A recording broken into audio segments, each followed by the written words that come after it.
Olá, meus queridos irmãos, eu sou a Cecília, estou aqui para conversar um pouquinho com vocês hoje e eu vou falar do capítulo 151 do livro Pão Nosso, do nosso querido Chico, do Espírito Emmanuel. E o capítulo começa assim: João, capítulo 6, versículo 68. Respondeu-lhe Simão Pedro: Senhor, para quem iremos nós? Tu tens as palavras da vida eterna. Jesus dizia que ele era o pão da vida, o pão que desceu dos céus e que estava na terra para fazer a vontade do Pai. Quem cresce nele iria ser salvo e ele teria a vida eterna. Jesus também falava que quem comesse da sua carne e bebesse do seu sangue teria vida em si mesmo. E o que ele queria dizer com isso? Ele queria dizer que os sofrimentos da vida, do dia a dia, a incompreensão da família, as doenças, as dificuldades financeiras, as limitações da inteligência, o corpo defeituoso e tantas outras coisas, que através da compreensão da vida eterna se tornaria menos pesada. Mas as pessoas não acreditavam, muitas pessoas não acreditavam nele, porque o tinham visto nascer e as pessoas perguntavam assim: mas esse aí não é Jesus, o filho de José e de Maria? E o que aconteceu com aquelas pessoas, né? Muitas pessoas que o seguiam começaram a ter conhecimento da vida espiritual e a responsabilidade que isso acarretava, né? E por isso elas começaram a sutilmente começaram a ir se retirando e ir embora, né? E aí Jesus percebeu isso. Ele falou assim... Aí ele chegou nos discípulos dele e perguntou para os discípulos, né? Porventura, quereis também vós outros retirar-vos? Né? E aí tem a pergunta do começo do nosso capítulo aqui, que Simão Pedro perguntou: mas, Senhor, para quem iremos nós, se tu tens as palavras da vida eterna? Quer dizer, os discípulos, eles tinham um progresso já moral, né? E diz que o progresso intelectual começa primeiro e depois vem o progresso moral. E eles já tinham um progresso moral, mas muitas daquelas pessoas não, né? Elas estavam tendo os ensinamentos de Cristo e estavam percebendo que tinham muitas responsabilidades, né? E aí eu fui procurar no Livro dos Espíritos sobre o progresso moral e o progresso intelectual. E na pergunta 780A, eu encontrei a resposta, né? Como o progresso intelectual pode conduzir o homem ao progresso moral? O progresso intelectual conduz ao progresso moral pela compreensão do que é o bem e do que é o mal. O homem, então, pode escolher. O desenvolvimento do livre-arbítrio acompanha o desenvolvimento da inteligência e aumenta a responsabilidade do homem pelos seus atos. Então, o progresso moral e o progresso intelectual, ele vai sendo desenvolvido aos poucos através das reencarnações, né? Por isso a gente vê muitas pessoas inteligentíssimas, mas moralmente nem tanto, né? Para vocês entenderem melhor, eu fui procurar uma historinha, né? E eu encontrei a Decisão Sábia. A Decisão Sábia fala de um reino onde tinha um rei, um soberano, né? Muito bom e sábio. E nesse reino tinha um matemático muito bom né, um dos súditos desse rei. E ele inventou um jogo que era mais ou menos igual a sinuca de hoje em dia.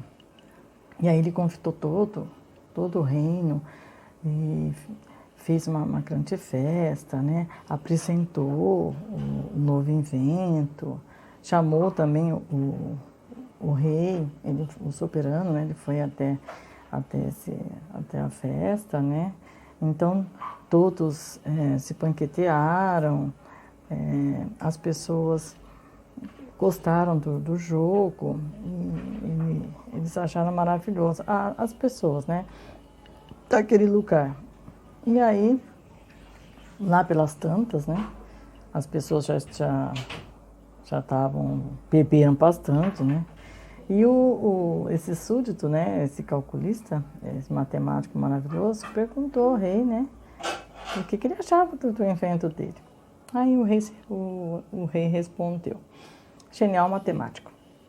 A autoridade da minha coroa determina que sua obra de raciocínio seja premiado com 100 peças de ouro, que os cofres, né, os cofres públicos levarão até a sua casa, em homenagem à sua paciência e habilidade. Mas essa remuneração, todavia, não lhe visa somente o valor pessoal, mas também certo benefício que a sua máquina vem trazer a muitos homens e mulheres do meu reino, menos afetuosos às virtudes construtivas que todos devemos respeitar neste mundo. Enquanto chocarem as suas bolas, que eram bolas de madeira, né? Possivelmente muitos indivíduos cujos instintos criminosos ainda se acham adormecidos se desviarão do delito provável e muitos caçadores ociosos deixarão em paz os animais amigos de nossas florestas. O monarca fez comprida pausa e a multidão prorrompeu em aplausos delirantes. Via-se o inventor cercado de abraços, quando o soberano recomeçou. Devo acrescentar, porém, que sempre é um porém, né? Que a sabedoria de meu cetro ordena que o senhor seja punido com 50 dias de prisão forçada, a fim de que aprenda a utilizar sua capacidade intelectual em benefício de todos. A inteligência humana é uma luz cuja claridade deve ser consagrada à cooperação com o Supremo Senhor na Terra. Sua invenção não melhora o campo, nem cria trabalho sério, não ajuda as sementes, nem ampara os animais, não protege fontes, nem conserva estradas, não colabora com a educação, nem serve aos ideais do bem. Além disso, arrasta centenas de pessoas, qual se verificou neste dia, conosco, a perderem valioso tempo na expectativa inútil. Volte aos seus abençoados afazeres mentais, mesmo no cárcere, e dedique sua inteligência à criação de serviço e utilidades em proveito de todos, porque se o meu poder o recompensa, minha experiência o corrige. Quando o rei concluiu e descendo da tribuna, o inventor se fizera muito pálido. O povo não bateu palmas. Entretanto, toda a gente aprendeu na decisão sábia do grande soberano que ninguém deve menosprezar os tesouros da inteligência e dos tempos sobre a terra. Ou seja, né, as pessoas, elas não perceberam que aquele invento, e nem o matemático, né, aquele invento não melhorava em nada, não passava nada para ninguém, né? O invento, ele servia apenas para distração, para mais nada. Distração, perda de tempo, perda de dinheiro, né? Mas não melhorava a vida de ninguém, assim, moralmente falando, né? É o que Ninguém se retira, né? A palestra de hoje está falando. Nós precisamos de usar o nosso tempo com sabedoria. Porque o tempo, ele nos foi dado como presente de Deus para sabermos usufruir de maneira boa. E o que o Cristo está falando nessa mensagem? Que ele é o pão da vida, né? E fazendo uma analogia com a comida, quando a gente come uma comida, um alimento, quando a gente come um alimento, né, ele é absorvido pelo corpo. E ele faz parte, ele começa a fazer parte do corpo. Né? Fazendo uma analogia com Jesus, se ele é o pão da vida, quanto a gente come dos ensinamentos, né, e bebe dos ensinamentos de Jesus, ele nos alimenta. Ele fica em cada pontinho nosso, em cada célula nossa, vai ter um pouco de Jesus. Então, vai ficar muito mais fácil nós passarmos pelas atribulações da vida, pelo nosso dia a dia, pelas incompreensões do mundo, né?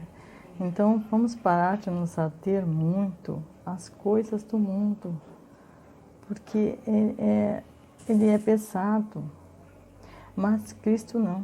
As palavras dele não, as palavras dele nos dão força, nos dão vida, nos dão coragem de continuar, de caminhar. E para encerrar, eu vou falar para vocês aqui uma frase do nosso Chico Xavier. Ele diz assim, eu gosto muito do Chico: se eu não mudar o que faço hoje, todos os amanhãs serão iguais a ontem. Pensem nisso. Muito obrigada pela oportunidade e fiquem com Deus.